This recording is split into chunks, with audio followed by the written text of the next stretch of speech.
Okay, so if you remember from the fall video, we talked about basically tucking our ass to our ankles. We want to limit our travel distance as we go back, and as soon as we hit the deck, we want to be able to protect our face from potential strikes, especially if they're armed with a weapon. We want to get one leg up, preferably our support side leg, to deliver kicks to the shins or hip to keep them from mounting us, or basically just piling on top of us. So the fall, as demonstrated again, is just simply like that, cover up. I can deliver strikes.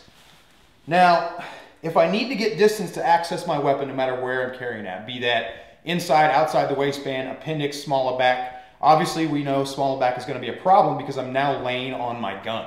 So that's definitely something to think about when you're choosing your carry position. To crab, all I have to do is come up on my shoulders and work my hips with my legs at the same time. I'm going to alternate shoulders to grab purchase on the ground and move backwards. What does this allow me to do? It gives me distance. I'm not moving very fast, but I may be moving fast enough to access my weapon as I do it. I can shoot from the close tuck position, come to a full presentation,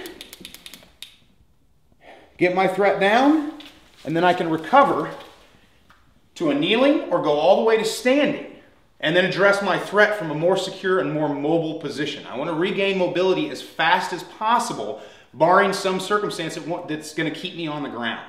Kneeling is a safe place to stop, reassess the situation, get your scanning done, and then come to your feet if it's prudent. Okay, so worst case scenario in an unexpected attack. Your assailant knocks you, your threat, your bad person, knocks you to the deck, and because of the surprise or because of their speed and the violence of their assault, you're not able to keep them from getting the mount.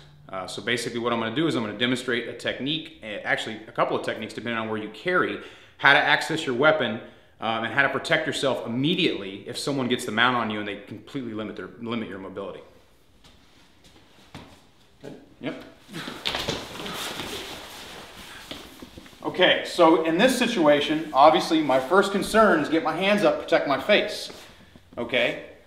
I know in this situation I'm carrying inside the waistband, I'm reasonably sure he doesn't know I have a weapon, but obviously there's no way for me to know what he knows. So after I initially protect myself from any strikes he may deliver immediately, I need to access that weapon. I'm going to have to sacrifice some of my protection to do that. But my first technique is also going to throw him off balance because it may be something he can't expect. Remember, strikes from down here are not going to be as effective as his strikes to me because he's got a lot of things working for him. So I'm going to work on his center of gravity, bridge up at the hip, and I have my weapon out. Huge safety concern here. Under high stress, if I fire, I may hit myself in the hand. Be aware of that. So as soon as I get him off the center balance and I get the weapon to a close tuck position, I can immediately engage my threat. At that point, depending on how he reacts to gunfire, remember the only immediate reaction to gunfire is a strike to the face, central nervous system, your pons, your medulla oblongata, midbrain. Strikes to the chest, he may not react immediately, but it's going to give me the opportunity, especially if I dump an entire magazine in him, to get him off of me and immediately move to a recovery position. At this point, I can reassess my threat from a kneeling, reassess the situation, and then come to standing if prudent. Okay, so appendix carry. Obviously, same situation. My attacker has mounted me. I'm protecting my face. He's delivering strikes. I'm able to resist or block, but I have to access my weapon to save my life. The technique isn't much different, except it does have one distinct advantage. I don't have to necessarily bridge my hip to access my weapon. I just have to hit his center of balance, and I can get to my gun. Now, can he resist? Absolutely. Resist. Okay.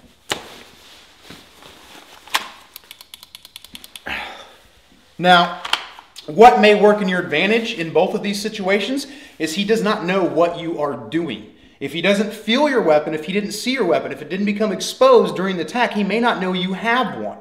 This is an opportunity where you can attack his midsection.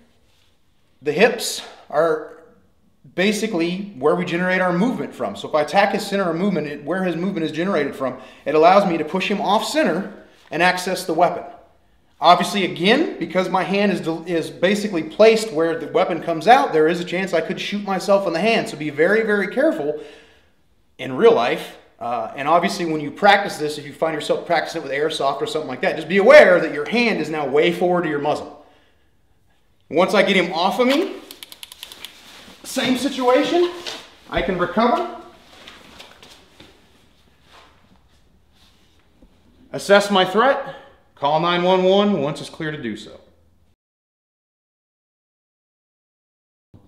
Okay, similar situation. Unexpected attack, my assailant pushes me down, my bad guy attacks me, and he's able to bypass my extended leg as I try to kick and keep him off of me, or maybe I'm so stunned I'm not able to crab away, I can't get any distance or what have you, and he ends up between my legs in what's called the guard.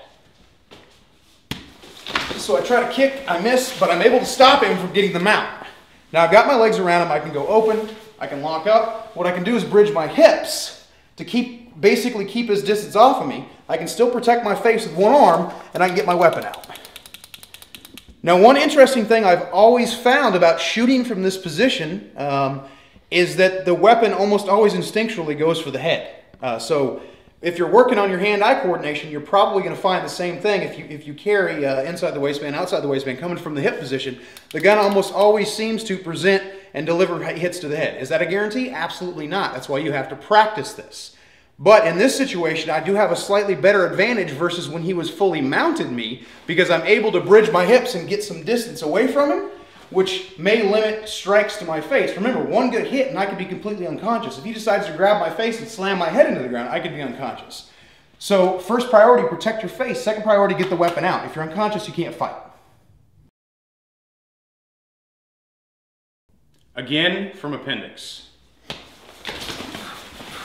Same situation, I can go closed leg, bridge the hips.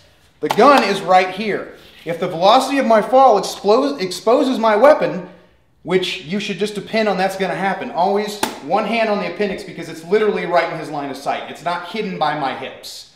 One arm up to defend any kind of strikes he's given, weapon out, and then I can push off of him. Obviously, he's going to be in a different state of mind at that point, and I can recover, assess my threat, call 911.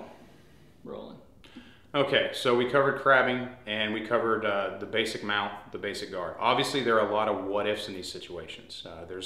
Nothing's going to be as perfect as it is the way we demonstrate it. There's a lot of, there's no way to know. You don't have a crystal ball. So if someone attacks you and they get an imperfect guard or an imperfect mount, these basic techniques, attacking their center of balance or basically doing something they completely don't expect, is going to go far in your practice to giving you those tools you need if you find yourself in a situation like this. We all know, especially with recent situations that have taken place, this has happened to people, at least public knowledge-wise, but it happens a lot.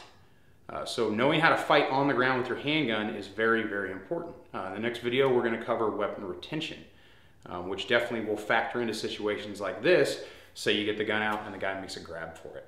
I'm Aaron Cowan with Sage Dynamics. Train accordingly.